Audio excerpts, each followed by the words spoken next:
প্রাণ ভিক্ষার আবেদন নাকচ না হওয়া পর্যন্ত ফাঁসির আসামিকে কন্ডেম সেলে রাখা যাবে না। বিচারপতি শেখ হাসান আরিফ এবং বিচারপতি বজলুর রহমানের হাইকোর্ট বেঞ্চ এই রায় দিয়েছে। এক রিটের প্রেক্ষিতে আদালত বলছে, প্রথমে ফাঁসির রায় দেয়া হলেও পরবর্তীতে উচ্চ আদালতে সেটি বহাল নাও থাকতে পারে, কিন্তু আসামিকে ততদিন পর্যন্ত কন্ডেম সেলে রাখা হয়, যা অমানবিক। পেপসোডেন্ট চার্মিচেক 12 ঘন্টা জীবাণুদের সাথে লড়াই করে দিবে ডায়াবেটিস থেকে সর্বাধিক সুরক্ষা। বিচারিক আদালতে ফাঁসির রায় হওয়ার সাথে সাথে আসামিকে রাখা হয় কন্ডেম সেলে।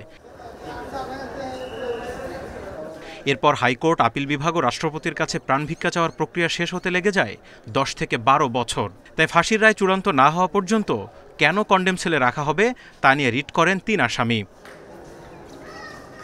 2021 সালের রিটের উপর রুল জারি হয় 2022 সালে। এরপর কয়েক দফা শুনানির পর সোমবার রায় দিল হাইকোর্ট। আদালত নির্দেশ দিয়েছে, এখন যারা কন্ডেম সেলে আছে তাদের 2 বছরের মধ্যে সরাতে হবে। এছাড়া কেউ ফাঁসির আসামির তথ্য জানতে চাইলে তা দিতে হবে এবং নতুন জেল কোডে এই রায় অন্তর্ভুক্ত করতে হবে। মৃত্যুদণ্ড চূড়ান্ত হওয়ার পূর্বে তাকে মৃত্যুদণ্ডাদেশপ্রাপ্ত আসামি বলা যাবে না এবং তাকে মৃত্যুর সেলে বন্দী রাখা যাবে না। হাইকোর্ট বিভাগে মৃত্যুদণ্ডপ্রাপ্ত আসামিদের জামিনের দরখাস্ত শুনানি হয় না। অন্যান্য আসামিদের মতোই এদের আপিলও, যাদের পেন্ডিং আছে হাইকোর্ট ডিভিশনে, তাদের বেইলের দরখাস্ত যেন শুনানি করা হয়।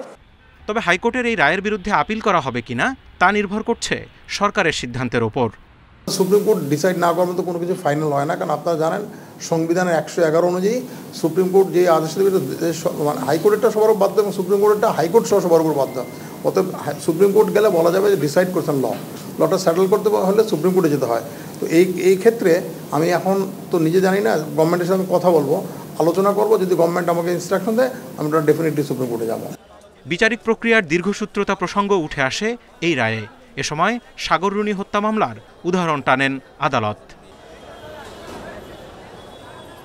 Zahidul Bashar, Independent News, Dhaka.